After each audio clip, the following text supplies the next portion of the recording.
Hello everyone. नमस्ते। आप सभी का स्वागत है आपके यूट्यूब चैनल ओरिजिन टॉक में। जैसा कि आप सभी लोग देख रहे होंगे कि कोरोना का संक्रमण हमारे देश में बहुत तेज़ी से बढ़ रहा है। इवन कि ग्लोबल लेवल पर भी यह बहुत तेज़ी से बढ़ रहा है। अभी तक इसकी कोई पर्टिकुलर वैक्सीन खोजी नहीं जा सकी है। रिसर्च जारी है। तो इस कंडीशन में हम अपने आप को, अपने परिवार को किस तरह कोरोना के संक्रमण से सुरक्षित कर सके, यह प्रश्न जो है सबसे बड़ा हमारे सामने आकर के खड़ा हो गया है कि कैसे हम अपने परिवार को, खुद को प्रोटेक्ट कर सके कि यह संक्रमण हमारे पास न पहुंच सके। तो इसमें सबसे बड़ी चीज़ आती है, सबसे इम्पोर्टेंट चीज़ कि ऐसी क्या चीज़ें हम खाएं आज के डेट में कि कम से कम अपने बॉडी की एफिशिएंसी को, बॉडी का जो इम्यून सिस्टम है उसको हम प्रोटेक्ट कर सके, उसको इन्हेंस कर सके, जिससे कि अगर कोई भी, चाहे वो कोरोना का संक्रमण हो या कोई बैक्टीरियल संक्रमण हो, कोई फंगल संक्रमण हो, वो हमारे शरीर में ना पहुंच सके। अगर पहुंच भी जाए किसी कारणवश तो हमारी इम्यूनिटी जो है उससे लड़ने में सक्षम रहे और जिससे कि हमारे शरीर को सुरक्षित कर सके। तो इसमें मैंने बहुत सारे रिसर्च आर्टिकल्स को देखा और बहुत सारे डॉक्टरों के व्यूज़ को पढ़ा। तो उन्होंने एक चीज़ सजेस्ट किया कि सबसे पहले हमें कुछ ऐसी चीज़ों को अपने डेली हैबिट के भोजन में इंक्लूड करना चाहिए जिसकी वजह से हम इस महामारी से अपने शरीर को और अपने परिवार के लोगों को बचा सकते हैं। तो कुछ ऐसे ही रिसर्च और डॉक्टरों के एडवाइस पर मैंने एक रिपोर्ट तैयार किया है आज की वीडियो में, जिससे अगर आप देखेंगे तो आपको पता चलेगा कि अगर हम वो सब चीज़ों को अगर फॉलो करते हैं तो निश्चय ही हम अपने शरीर की इम्यूनिटी को प्रोटेक्ट करने में बहुत ही मददगार साबित हो पाएंगे।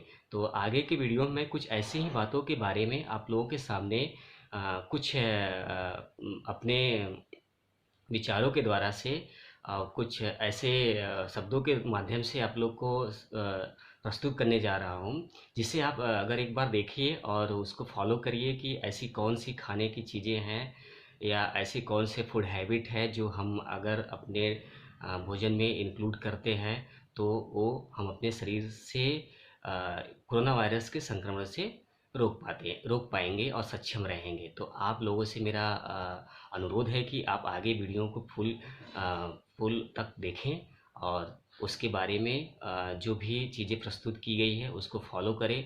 और मेरा निश्चय है कि अगर हम सब अगर इस चीज़ को अगर ऐसा करने में सक्षम हो गए तो ज़रूर से ज़रूर हम कोरोना के संक्रमण को खुद से और अपने परिवार के लोगों को बचा पाएंगे। Thank you. जैसा कि हम लोग के सामने सबसे बड़ा जो प्रश्न ये है इस कोरोना कॉल में कि हम क्या खाएं, ऐसी कौन सी सब्जी खाएं, ऐसा कौन सा फल खाएं, ऐसा कौन सा अ, पेय पदार्थ पिए जिससे कि हम अपने शरीर को कोरोना के संक्रमण से सुरक्षित कर पाएँ। तो इसमें सबसे पहले अगर हम बात करें कि इस समय देख रहे हैं हम सभी की गर्मियाँ स्टार्ट हो गई हैं, तापमान भी धीरे धीरे बढ़ रहा है।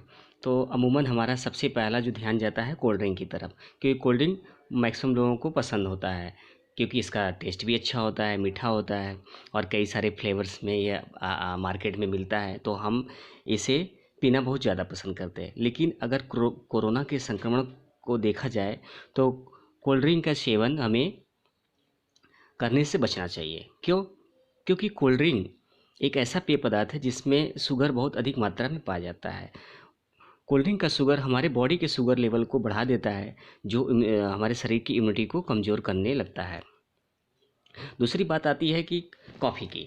तो कॉफ़ी भी टेस्टी होती है, पीने में अच्छी लगती है और ये फ्रेशनेस भी करती है हमारी बॉडी को, हमारी मूड को। बट अगर कोरोना के अकॉर्डिंग देखा जाए, बहुत सारे डॉक्टर्स और रिसर्च के अकॉर्डिंग ये देखा गया कि कैफ़ीन एक ऐसा पदार्थ है जो कि कॉफ़ी में पाया जाता है और इसका जो इफ़ेक्ट देखा गया कि यह शरीर की इम्यूनिटी को कमज़ोर कर देता है। अब आगे बात करते हैं हम गुनगुने पानी की। अधिकांश लोग, सब लोग सुन रहे होंगे कि गुनगुना पानी का सेवन अधिक से अधिक करना चाहिए। हाँ, सही कह रहे हैं सब लोग और रिसर्च भी ये और सारे डॉक्टर्स भी हमें यही एडवाइस करते हैं कि हमें गुनगुने पानी को अधिक से अधिक मात्रा में या प्रचुर मात्रा में पीना चाहिए। और ख़ासकर से पानी हमें कितना गर्म करना चाहिए इसका भी हमें बहुत ध्यान रखना है। लगभग 40 प्लस का टेम्परेचर होना चाहिए। 40 प्लस डिग्री सेल्सियस का टेम्परेचर अगर हो जाए तो पानी का सेवन हमें करना चाहिए। अब इसके एडवांटेज क्या है गुनगुने पानी का? तो पहला एडवांटेज होता है कि जितने भी हमारे गले का इन्फेक्शन हो या नेजल में कोई प्रॉब्लम होती है तो उसको अगर हम गुनगुना पानी पी रहे हैं तो उससे हमें हेल्प मिलती है। हमें इस तरह का कोई भी इन्फेक्शन या गले की प्रॉब्लम या नेजल प्रॉब्लम नहीं होगी। साथ ही साथ यह बॉडी में डिटॉक्सिफिकेशन का भी कार्य करती है। और इसके अलावा सबसे मोस्ट इम्पॉर्टेंट चीज़ जो है इस समय है हमारी बॉडी का ब्लड सर्कुलेशन लेवल को यह बहुत ही अधिक प्रमोट करती है और साथ ही साथ नर्वस सिस्टम को भी हेल्दी बनाए रखती है। तो मेरा आप सभी से अनुरोध है कि अधिक से अधिक मात्रा में गुनगुने पानी का सेवन करें। जिन्हें नहीं पसंद है वो कम से कम एटलीस्ट सुबह शाम चाय के ही समझ करके थोड़ा थोड़ा पिए, बट ज़रूर सेवन इस करें। नेक्स्ट अगर हम बात करें तो कोकोनट ऑयल का। कोकोनट ऑयल में जो सबसे मेन इंग्रेडिएंट पाया जाता है, कोई अगर ऐसा कंपाउंड है तो कैप्रिलिक एसिड होता है। यह एक ऐसा पदार्थ है जो हमारे बॉडी की इम्यूनिटी को बढ़ाता है। आपने देखा होगा कि ये स्टार्टिंग पीरियड में जब कोरोना का संक्रमण हमारे हिंदुस्तान में फैला तो सबसे ज़्यादा तेज़ी से प्रसार जो हो रहा था वो केरला में हो रहा था। आपने देखा कि शुरुआत में केरला में हुआ, बट लेकिन कुछ समय के बाद केरला में धीरे संक्रमण का लेवल कम हो गया। तो कहीं ना कहीं इसका एक यह भी रीज़न है कि वहाँ के लोग जो होते हैं अपने भोजन में अधिक से अधिक मात्रा में कोकोनट ऑयल का प्रयोग करते हैं। तो अगर हम कोकोनट ऑयल का प्रयोग नहीं कर सकते हैं भोजन में तो एटलीस्ट उसे हम ऐसे भी मार्केट में कोकोनट मिलते हैं जिसे हम खाएं, जिससे कि हमारे बॉडी की इम्यूनिटी को बढ़ने में मदद मिल सके। नेक्स्ट बात आती है कि अब ऐसे कौन से खाद्य पदार्थ हैं जिसको हमें अपने भोजन के साथ ऐड करना चाहिए। तो आंवला है। आंवला अगर हमें नहीं इस फॉर्म में मिल पाता है फ्रूट के फॉर्म में तो बहुत सारे मार्केट में आंवला के जूसेस भी एक्सट्रैक्ट करके बेचे जा रहे हैं, हम उसका भी उपयोग कर सकते हैं। साथ ही साथ मार्केट में आपको संतरा मिल जाएगा, नींबू मिल जाएगा, अंगूर, पपीता, शिमला, ये सभी सीजनल फल हैं जिनका अगर हम सेवन करते हैं अपने भोजन में तो ये हमारी इम्यूनिटी को इनक्रीज करेगी। इसके बाद अगर हम बात करें तो सबसे मोस्ट इम्पॉर्टेंट चीज़ की बात मैं करने वाला हूँ आज, वो है तुलसी, जिसको बॉटनिकली ऑसिमम टेनुफ्लोरम कहा जाता है। अगर बात करें आयुर्वेद की हमारे, तो आयुर्वेद में इसे मदर मेडिसिन ऑफ नेचर और the queen of the herbs भी कहा जाता है। तुलसी एक्सट्रैक्ट या ऑयल, हमें अधिकांश कोशिश करना चाहिए कि हमें तुलसी का एक्सट्रैक्ट बना लें या उसके ऑयल्स को ही खाने में यूज करना चाहिए। तुलसी की लीफ को कोशिश करना चाहिए कम से कम मात्रा में खाने की, क्योंकि वह फायदेमंद के साथ साथ कुछ हानिकारक भी होती है। कुछ ऐसे एलिमेंट्स उस लीफ पे के सरफेस पे पाए जाते हैं जो कहीं ना कहीं हमारी बॉडी को हार्म भी पहुंचाते हैं। तो हमें तुलसी का एक्सट्रैक्ट और या तो उसके ऑयल्स का ही यूज करना चाहिए। मार्केट में हमें तुलसी एक्सट्रैक्ट और तुलसी ऑयल्स भी अधिक हर मेडिकल स्टोर पे, हेल्थ सर्विस सेंटर पे अवेलेबल हैं जिसका हम उपयोग कर सकते हैं। अगर बात करें तुलसी की तो इनमें मेन इंग्रेडिएंट्स के रूप में इरोसोलिक एसिड पाया जाता है, लिनोलुल पाया जाता है, कैरियोफेलिनिन पाया जाता है, एपिजिनिन पाया जाता है। ये चारों ऐसे इंपॉर्टेंट इंग्रेडिएंट्स हैं जो कि सभी हमें any type of the viral infection हो, बैक्टीरियल इन्फेक्शन हो या फंगल इन्फेक्शन हो, इन सभी से हमारे बॉडी को हमेशा प्रोटेक्ट करते रहेंगे। और मैं तो ये कहूँगा कि हमें इसे डेली बेसिस में ले आना चाहिए, हमें एवरी डे ले आना चाहिए। ऐसा नहीं कि सिर्फ आज कोरोना का संक्रमण है तो सिर्फ अभी करते हैं, फिर कोरोना का संक्रमण ख़त्म हो जाएगा तो हम इसे छोड़ देते हैं।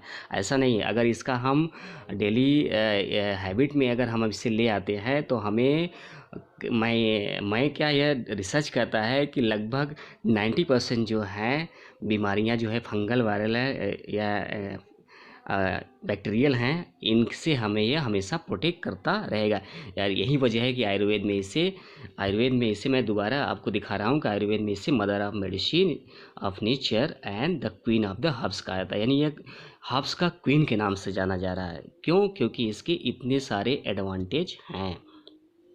साथ ही साथ इसमें वन मोस्ट इम्पॉर्टेंट इंग्रेडिएंट्स है, वो है रोजमेरिनिक एसिड, जो कि इम्यून बूस्टर के नाम से जाना जाता है। यह बॉडी की इम्यूनिटी को बूस्टअप करने का कार्य करता है। तो अगर खासकर से हम अगर बिफोर 5 ईयर्स के चाइल्ड को अगर यह स्टैक या तुलसी स्टैक ऑयल अगर दें, तो कहीं ना कहीं हम उसे एक अमृत तो दे रहे हैं उसके शरीर को, जो कि आने वाले इस फ्यूचर में उसके लिए बहुत सारे वायरसों से, बैक्टीरिया से या फंगल से लड़ने में उसकी बॉडी को मदद काफ़ी करेगी। आपने देखा होगा कि बचपन में बहुत सारे ऐसे वैक्सीन्स के इंजेक्शंस लगाए जाते हैं जिसकी उम्र बिफोर 5 ईयर्स होती है, जिसमें टिटनस होता है, पोलियो होता है, BCG होता है, so many type of the vaccine दिए जाते हैं। क्यों? क्योंकि वो एक ऐसा टाइम इंटरवल होता है बिफोर 5 ईयर्स जिसमें इम्यूनिटी को बूस्ट करने की जो एबिलिटी होती है वो मैक्सिमम होती है।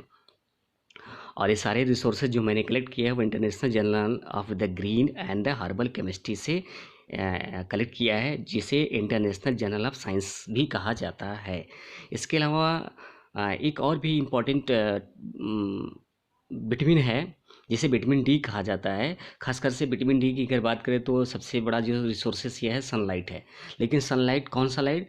जो अर्ली मॉर्निंग का होता है, जब सन राइज करता है उस समय अगर हम इसे ग्रहण करें सन की रेज को अपने बॉडी पर आने दें, तो हमें विटामिन डी कहीं ना कहीं अधिक मात्रा में मिलने के चांसेस बढ़ जाते हैं। अगर उस समय अगर हम इसे नहीं कर पाते हैं, तो इसके अलावा हम बहुत सारे ऐसे भी फूड रिसोर्सेस हैं जिसके थ्रू हम विटामिन डी का विटामिन डी की मात्रा अपने शरीर में ग्रहण कर सकते हैं। जैसे चीज़ है, बटर है, फोर्टिफाइड मिल्क है, हेल्दी सीरियल्स है, फैटी फिश है। अगर हम इन सब चीज़ों का अपने फूड में इंक्लूडिंग करते हैं तो यह हमें कोरोना वायरस के संक्रमण के खतरे को कई गुना कम कर देता है। तो मैं आप लोगों से रिक्वेस्ट करता हूँ, निवेदन करता हूँ कि जो बातें मैंने ये आप लोगों के सामने शेयर की है, या जो इन्फॉर्मेशन मैंने आप लोग के सामने शेयर किया हूँ, उसे आप फॉलो करें, उसे अपने हैबिट में ले आएँ, जिससे कि हमें और हमारी फैमिली को, हमारे शहर को, हमारे देश को अधिक से अधिक मात्रा में इसका एडवांटेज मिले, और हम इन इन्फॉर्मेशन को लोगों में शेयर करें, जिससे कि ऐसे भी बहुत सारे लोग हैं जिन्हें आज भी इन सब चीज़ों का जानकारियों का अभाव है। तो अगर उनके पास भी अगर मैसेज पहुंचता है, अगर इनमें से कुछ भी अगर वो करने में सक्षम होते हैं, तो कहीं ना कहीं उन्हें इस समय कोरोना वायरस के संक्रमण से बचने में हम उनकी मदद कर सकते हैं। तो thank you for watching my channel. आपसे मेरा रिक्वेस्ट है कि प्लीज़ लाइक करें, सब्सक्राइब करें, शेयर करें एंड कमेंट्स करें। Thank you.